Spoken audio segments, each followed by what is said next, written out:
नाज़रीन, जामशोरो ज़िलो 13 नवंबर 2004 ते ज़िलो बणियो। अजीब ॻाल्हि इहा आहे त हिन वक़्त ताईं उहो ज़िलो बणियल शहर टाउन कमेटी यानी शहरी हैसियत हासिल नाहे करे सघियो। जामशोरो देह जेका आहे उहा बुनियादी तौर हैदराबाद शहर में आहे। जामशोरो ज़िलो 11,517 स्क्वायर किलोमीटरनि ते पखिड़ियल आहे, जंहिंमें 17 तपा, 175 देहूं, 28 यूनियन काउंसिलूं, 4 तालका जिनमें कोटड़ी, मांझन, थाणो, बुलाखान ऐं सेवण आहिनि।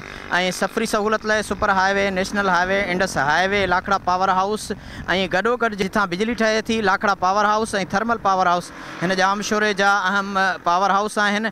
21 ग्रिड स्टेशनियूं हिन सां जड़ियल आहिनि।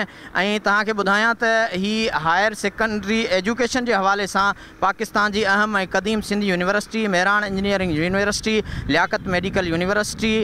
जामशोरो जे मजमूई सूरत हाल खे जेकॾहिं ॾिसूं था त ज़राअत ऐं आबपाशी जे हवाले सां ग़ुलाम मोहम्मद कोटड़ी बैराज, जंहिंखां अलावा के बी फीडर आहे, ऐं उन सां गॾु तव्हांखे ॿुधायूं त इंडस्ट्रीज़ एरिया जे हवाले सां एशिया जो सभ खां वॾो सनअती इलाइक़ो नूरियाबाद ज़ोन आहे। उनखां अलावा कोटड़ी साइट वारे इलाइक़े में पिणु लातदाद सनअती कारखाना आहिनि। ज़िले अंदरि मजमूई तौरु जेको आहे सो 232 इंडस्ट्रियल यूनिट आहिनि, जिन मां 70 जे लॻभॻि जेके यूनिट आहिनि उहे हलंदड़ आहिनि, बाक़ी ॿिया कारखाना बंदि आहिनि।